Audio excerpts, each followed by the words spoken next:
नमस्कार बच्चों, उम्मीद है आप लोग अपने घरों में सेफ होंगे, सुरक्षित होंगे। सरदार पटेल की भूमिका भारत के एकीकरण में। जैसे आप सब जानते हैं बच्चों कि हमारे देश की आज़ादी कोई एक व्यक्ति, एक संस्था का परिणाम नहीं थी। वर्षों के लंबे जद्दोजहद के बाद इसमें हमने आज़ादी पाई।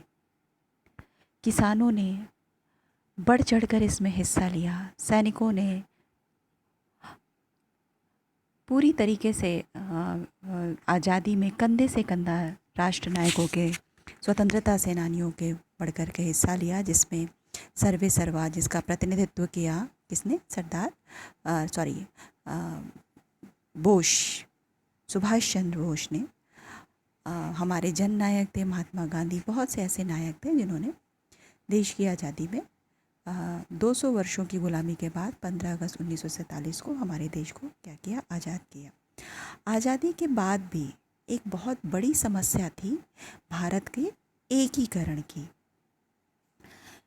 भारत का एकीकरण कैसे किया गया है? क्योंकि जब देश आज़ाद हुआ उस समय भारत एक नहीं था। उस समय मुख्य रूप से दो प्रकार के राज्य थे।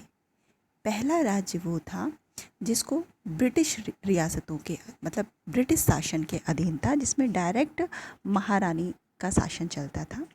और दूसरा प्रकार का जो राज्य थे जिनको देसी रियासतें कहते हैं। अच्छा, ये देसी रियासतें क्या होती हैं?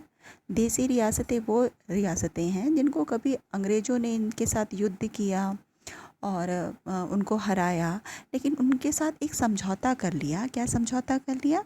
कि ठीक है, आप अपने राज्य में शासन करो, राज्य करो, अपने रियासत में करो, लेकिन हमको एक निश्चित समय में क्या करना? हमको धन मुहैया करवा देना। हमारे आंतरिक रूप में अंग्रेज किसी भी तरीके का हस्तक्षेप नहीं करेंगे। हाँ, बाह्य रूप से आपकी जो अधीनता है वो किसके अधीन रहेगी? महारानी विक्टोरिया के अधीन। तो इनको बोलते हैं देसी रियासत। तो दो प्रकार की देसी रियासतें थी। और आप सब जानते हैं कि जब देश आज़ाद हुआ तो उस समय तकरीबन 565 देशी रियासतें थीं। मतलब समझ रहे हैं ना? छोटे छोटे भारत के अंदर भी कई टुकड़े जिन्होंने निर्णय नहीं लिया था कि वो करेंगे क्या।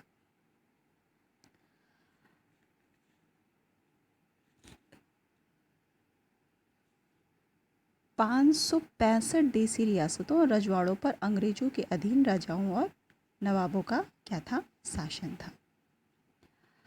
अंग्रेज़ों ने जब बंटवारे के जरिए भारत को आज़ादी दी तो इन रजवाड़ों को, अच्छा, अंग्रेज बहुत ही धूर्त थे। वो कहते ठीक है, उन्होंने बांटो और राज्य करो की नीति जो 1905 में अप्लाई की थी, जिसके अंदर बंगाल का विभाजन किया था, और उसके बाद उन्होंने कई माल्ले मिंटो अधिनियम के द्वारा जो कई प्रकार विभाजनकारी जो बीज बोया था, उसका परिणाम ही हुआ था कि भारत और पाक के दो टुकड़े हुए थे। विभाजन की आग में हमने आज़ादी पाई थी। लेकिन इसके बाद भी अंग्रेज़ों ने इन देसी रियासतों के रूप में इनकी एक सोच ही समझी थी कि भारत एक अखंड भारत नहीं होगा, एक अविभाजित भारत नहीं होगा।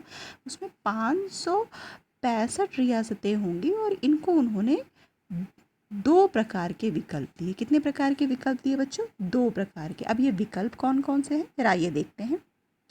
पहला विकल्प है इन रजवाड़ों के सामने कि ये या फिर तो भारत में शामिल हों या पाकिस्तान में। मतलब आपके पास एक ऑप्शन है कि आप भारत में विलय को स्वीकार करो या पाकिस्तान में। क्योंकि आपको पता है कि हमारे जब दो टुकड़े हुए थे तो इसी आज़ादी पे हुए थे। धर्म के आधार पर पाकिस्तान ने कहा कि हिंदू बहुल भारत होगा और मुस्लिम बहुल पाकिस्तान होगा। ये भूल गया कि आज़ादी के बाद या अब तक भी बहुत बड़ी संख्या में मुस्लिम भारत में निवास करते हैं। बहरहाल दो विकल्प थे कि भारत या पाकिस्तान में से किसी एक के साथ विलय कर लें या उनके साथ मिल जाएं या फिर अपने को स्वयं स्वतंत्र कर लें। ये उनके सामने दो विकल्प प्रदान किए गए थे। एक बड़ी समस्या जिसका समाधान कैसे करेंगे? 6 मई 1947 को हमारे देश में सरदार वल्लभ भाई पटेल को, जो कि स्वतंत्र भारत के पहले गृह मंत्री रहे थे, केंद्रीय गृह मंत्री, उनको रियासतों को और रजवाड़ों को भारत में मिलाने का क्या किया जाए, एक जिम्मा दिया गया, जिसको उन्होंने बिल मतलब कह सकते हैं साम दाम दंड भेद की नीति के तहत उन्होंने इसको क्या किया, इसको पूरी तरीके से इन रजवाड़ों को भारत के अधीन मिला दिया। अच्छा, अपने इस काम में सरदार पटेल ने वीपी मेनन को अपने साथ क्या किया, इस काम को करने के लिए मिलाया। वीपी मेनन कौन थे? लॉर्ड माउंटबेटन, जो कि भारत के अंतिम ब्रिटिश गवर्नर जनरल थे, उनके सचिव थे। तो उन्होंने वीपी मेनन को भैया अपना सचिव बनाया। उन्होंने कहा कि ठीक है, हम भारत को टुकड़े टुकड़े होने नहीं देंगे, हम उनको एक अविभाजित भारत बनाएंगे। और इसके लिए उन्होंने वीपी मेनन की सहायता से क्या किया, कई प्रकार के प्रयत्न किए। उन्होंने बड़ी बड़ी पार्टियां आयोजित की, बड़े बड़े कह सकते हैं जगह जगह पर, और इन रजवाड़ों को और इनके दीवानों को आमंत्रित किया और उनको अभी मैंने कहा कि कई प्रकार की नीतियां अपनाई। पहले उनको गाजर का प्रलोभन दिया, और फिर जब गाजर से बात नहीं बनी तो उनको क्या बल का ताकत दिया। वही कौटिल्य की जो नीति थी साम दाम दंड भेद की, उसको कहा कि भैया पहले समझाएंगे बुझाएंगे, फिर उनको प्रलोभन देना, फिर वो नहीं मानेंगे तो क्या करेंगे, उनको दंड की या बल की सहायता से मिलाएंगे। तो ये सारी जो नीतियों को फॉलो किया, ये किसने किया? पटेल ने किया। तो उन्होंने अपनी बड़ी बड़ी पार्टियां दी और उन राजाओं को कहा कि ठीक है, आप भारत में विलय कर लीजिए और इसके बदले में हम आपको आर्थिक मदद देंगे। आर्थिक मदद उन्होंने प्रीवी पर्स कहा था। अब ये प्रीवी पर्स क्या होता है? प्रीवी पर्स आपने कई जगह बुक्स में देखा होगा। ये प्रीवी पर्स क्या होता है? ये आर्थिक सहायता होती है कि ठीक है, आप राजाएं हैं, बहुत ऐशो आराम की ज़िंदगी जीते हैं, कल को जब आप भारत में विलय कर लेंगे तो हम निश्चित मतलब महीने में माह में आपको आर्थिक सहायता देंगे। आपको हम कह सकते हो, अपनी समझ के लिए कह दो, वेतन देंगे, पेंशन देंगे, जिसको उन्होंने प्रीवी पर्स कहा। ठीक है।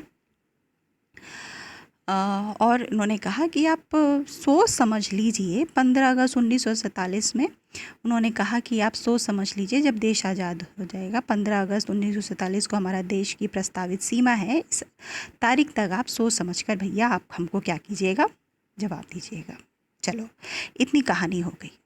आगे क्या होते हैं, यहाँ पर एक बात ध्यान रखना है कि उनके इस प्रस्ताव से, आर्थिक जो पैकेज की प्रस्ताव से भाई कई राजाएं उसमें सहमत हुए।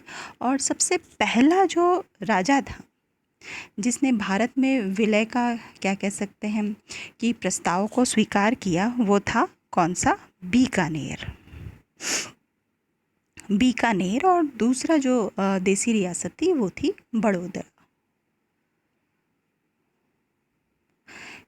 इन्होंने भारत में सबसे पहले एकीकरण को मान लिया। और तत्कालिक समय में जब देश में संविधान सभा मिल रही थी तो भाई अपने प्रतिनिधि की ठीक है, हम भारत में विलय करेंगे। और संविधान सभा में उन्होंने अपने क्या किया, प्रतिनिधियों को भेजा। बीकानेर के जो दीवान थे, बीकानेर जो रियासत थे, इनके दीवान थे A.K. पनिक्कर।